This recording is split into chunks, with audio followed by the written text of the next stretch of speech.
Welcome to episode 11 of Media Litter Sandwich. 11. Wow. That just hit me. We are past double digits and we're on episode 11 now. Well, of course, with me is Mark from crazymark.com. Hey, what up? And always, who are you? You're not William. No, I'm not. Well spotted. It's not about William today. It's not all about William today. Who is it, Toaden? This is Brian Dundas from Evil Ducky Productions. Hello. Him and I worked together for several years since, as you described, the hallowed halls of Lawrence Tech University. I thought halls were already hallowed, but that's the way he describes it. Hallowed. Hollowed. Hey. It's hollow. By virtue of being halls, yes, they do tend to be hollow. Kind of difficult to have a solid hall. Many years as a writer, this guy would come behind me and basically make it look good. And then I would take his writing and then he'll come along behind me and go, okay, don't need that scene. That's 4 pages of dialogue we don't need. Absolutely butcher his No opera in your ballet. So today I have one more interview from Trauma Dance Detroit 2016. That's what year we're in, right? 16? Sounds right. Yeah. Everything's over my head today. I'm too old. I don't Time pay attention travel. to these things anymore. Quickly to the DeLorean. So this last Cranberries. interview, now, as I mentioned before, at Trauma Dance Detroit, they actually gave me a booth, which was really cool. Even though I wasn't selling anything, I was just playing some of the event videos. And I was sitting next to this guy that sells his cartoons. And his cartoons have been playing festivals all over the world, in France and all these other places. And just a hustler selling his cartoons. What's his name, Toad? Otto. Oh. And you could find his stuff at electronicauto'sfunkfactory.com. Okay, let's say that all together because I know someone's going to mess Here we that go. Electronic. Oh, electronic. And you were the first one. First blood, ladies and electronic. gentlemen. First blood. All Right right, Here we go. Two. Electricauto'sfunkfactory.com. I still think it should be Funk Emporium. But A funky emporium, too. All right. come on down to the Funk Emporium. Ooh. All right, so here's the interview with Otto.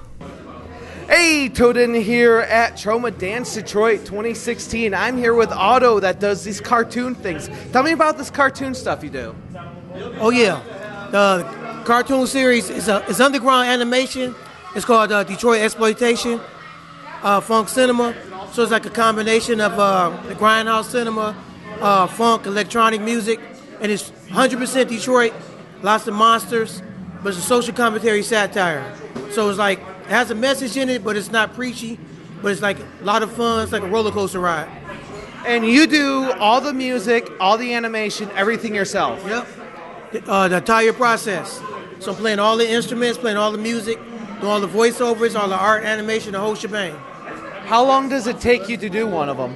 It's an ongoing process. So it's like a lifestyle. So I'm constantly pushing stuff out, constantly drawing, constantly recording music, constantly doing animation. It's like, yeah, it's a lifestyle. How long is one of them? Well, I get different films vary. I got over 300 short films. They're usually about a minute, 2 minutes long. Some are longer than that. And I got 6 feature films. The feature films range. I think the longest is 2 hours, and the shortest is a half an hour. But I got films in between that, like an hour long, 74 minutes. Typical running time. So how long does it take you to finish one, and how many do you work at a time? It can vary. It depends on what's going on. Sometimes, like, depending on what's going on, I can knock it short out. It just, it varies. Sometimes it just comes out like in one setting. Sometimes it might be a couple of days. It just happens by itself. All right, thank you. Where can we find you at? Oh yeah, this is my website. It's electricauto'sfunkfactory.com. This is the card right here. So you guys can see that. So electricauto'sfunkfactory.com is the website. I'm on Twitter. My Twitter link is on the website. My Facebook link is on the website. Just contact me, stay in touch. All right, thanks. Whoa, Toaden, that was a wild interview you conducted there. I mean, you look like he looked like he was hustling you, dude. He was a good hustler for all his cartoons. Now we're not going to show any of his cartoons here, but we already told you the website. Electric Autos, funkfactory.com, or his YouTube. I know we wrote down his YouTube. What's his YouTube again? His YouTube is MCR Detroit. Okay, so youtube.com/MCR Detroit, or just Google, or just search MCR Detroit on YouTube, and you'll find some of his cartoons. Not all his cartoons, because he's got. But there's enough there to keep you occupied for a very long it is an active time. YouTube. I saw a minimum of 2 uploads a month, and most of the time it's like once a week he puts up like a 5-minute episode. And his cartoons, I could only describe as acid cartoons. They are not kid friendly. It's very bizarre. We almost lost this gentleman here while he was observing the. It's true. The anarchy I going fell on. over on the ground, and there was foaming. We're talking like arms spread, foaming at the mouth, speaking in tongues. So, people are walking by the booth, and he'd be like, "Hey, you like cartoons?" And like, well, you could ask this guy about my cartoons, and I would look at the person that he's trying to sell to, and I would tell him from the very truth of my heart, I would say, if you watch Adult Swim on Cartoon Network and you think, wow, I can understand this isn't trippy enough for me, then this is the guy's cartoons that you want. Well, you know what? If I were David Lynch, I would executive produce this guy. This is right up the Crazy Mark alley of wonders. I have to admit, I spent all of the videos we watched trying to decide whether or not he was a genius or a lunatic. I'm still not sure. Maybe he's a genius lunatic. This is entirely possible. 2 sides, same coin, all that wonderful stuff. Yeah, they're very much. It's so hard to describe what they are, but it's a mind trip. You know what it actually reminds me of? There was a game that made the rounds on like Newgrounds and all those other flash game websites. It was called Revenge of the Sunfish. It was the most bizarre thing. It was just completely disjointed. Like his actually have a storyline and they make sense, but they're really bizarre. Mm-hmm. But it kind of reminded me a little bit of Revenge of the Sunfish. Sun chips? Wow, I must be hungry. Kind of reminded me of Revenge of the Sunfish, just because it was so out there and just kind of. Those were some colorful graphics. Those were award-winning, Toaden. Yeah, they were. I mean, but you could tell the guy used what he had available. I mean, just talking about the actual drawings. You can tell he used very basic editing software, very basic editing. But where you're talking about it, but his use of colors were phenomenal. You got to admit that. And honestly, what he kind of reminds me of. Do you know who the Chapman brothers are? The singers? No, no, wrong Chapman. Have you ever heard of HomestarRunner.com? Oh yes. Like he reminds me a little bit of those, because they did all of the animation, all of the voices, all of the editing, all of the everything they did themselves. And if you go back and look at some of their early stuff, it's kind of low quality. Right. I mean, towards the end, they got a lot better with Flash, and they got better at what they were doing. Well, they also got a budget too. Well, actually, no. They never really signed on with anybody. They did it all themselves. Okay. Like their website, they sold merchandise and stuff like that, so they made a little money there. So you can watch how they progress, right? You can go there and see how their first days of cavemanship are, and then all of a sudden they're off into like the Futurama zone, And honestly, I think that's kind of what you use what you've got when you're starting out. Budget. In terms of these cartoons, we've talked about this before. Cult camp. Yeah. Yeah. I mean, go ahead. Well, I was gonna we've all seen the old '60s Spider-Man cartoons with the horrible animation and being completely just nonsensical towards the end. But But Stan Lee introduced them. He was the narrator. Come on. I think I still think they're actually pretty entertaining. I have them. I have them all. Dude, man, that one episode where Spider-Man versus the Psychedelic Shack, that was, I'm telling you, right up there. MC Escher's Yes. That was a thing. Horrible nightmares. But they were wondrous. They're marvels of animation. So, Marvels. I see what you did there. okay, so Mark, Brian too, you're a musician as well. What did you guys think of the music? The guy did all the music himself as well. Very funk. Lots of 70s type funk. It was kind of, I would say it was kind of the love child of like early 70s funk and electronica. Mm-hmm. Like it was not necessarily, my first port of call, but it was good. But it was, it was background music. I could see myself using I some couldn't of that make stuff. that stuff, Right. No, Otto, man, you're the new Bootsy baby.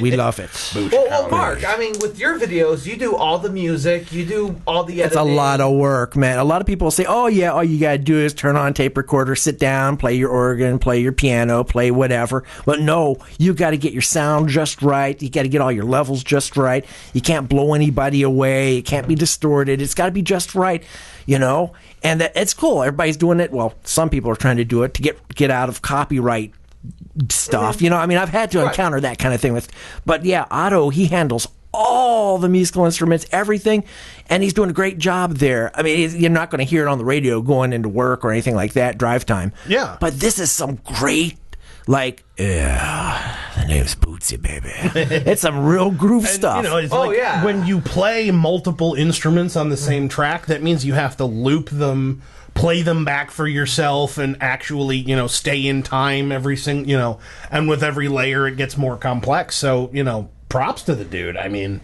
I don't think I could do a song like that and actually keep it together for 7 layers of music. Okay, so we're always talking about being an independent creator, being an entrepreneur, and how most of how it's like a second-time full-time job, because he does have a full-time job. I don't want to go into what he does, but I'll just say he is he does work security at a very dangerous type career thing, and when I first watched his cartoons, I figured this guy I figured he was influenced by something else, very psychedelic.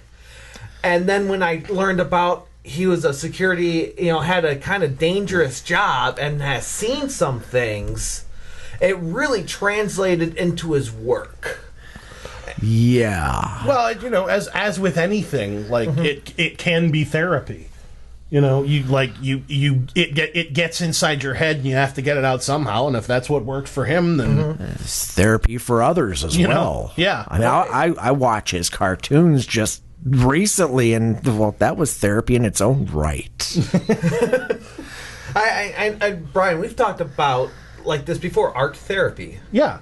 Well, it's like I said, if you see something that kind of messes with your head, occasionally you have to get it out however you can. Mm-hmm. It's not, I can only do this through X medium. It's just, okay, I'm gonna make this really messed up cartoon and that's gonna make me feel better.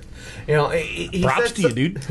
I mean, and this stuff translate. We're not just talking about him, we're really talking about the mindset of what it takes to be an independent entrepreneur. I mean, and he's at these at these trade shows and stuff, and film festivals, playing his cartoons, which by no means you're ever going to see at Sundance. Now, Troma Dance, we've seen them at, but no way they're going to be at Sundance. Sundance would benefit from Otto's cartoons. I would be the first in line.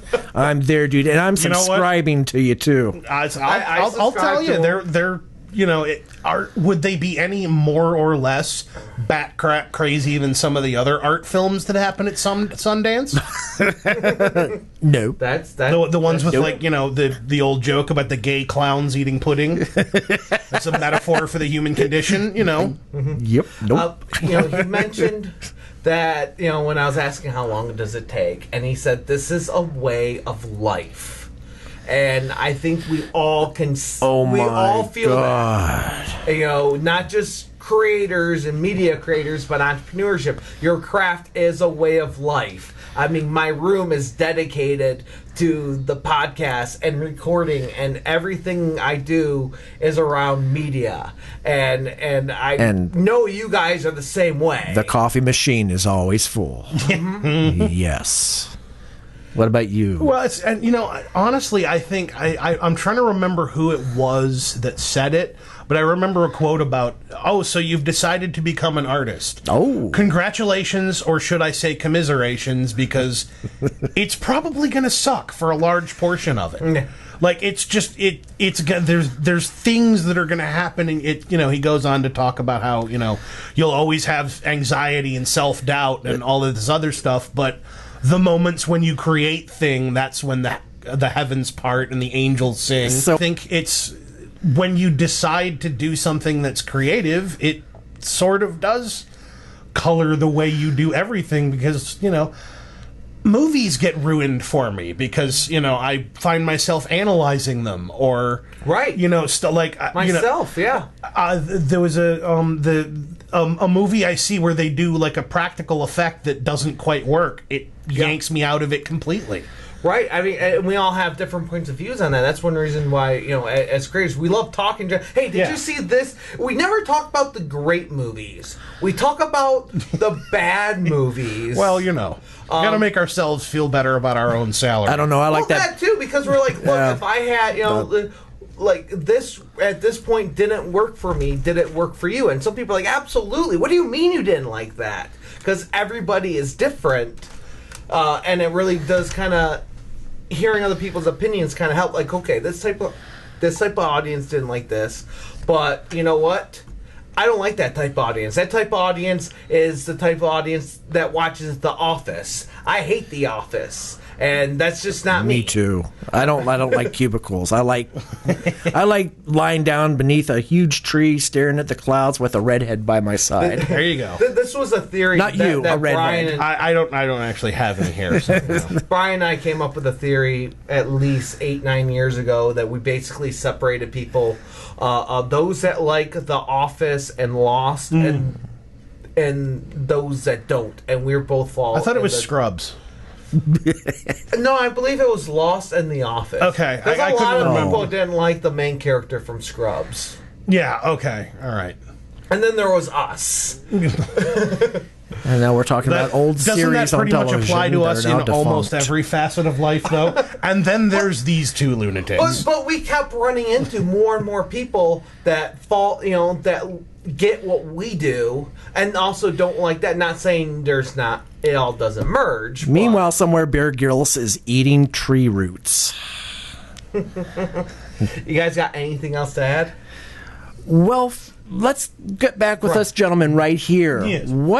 Tell us more about what you create. Well, I'm mostly a writer and a director of video projects, frequently on the web in some form of, Freelance. Yeah, in some form of not being sponsored by anybody, so I don't have a whole lot of money to do them. But, it's...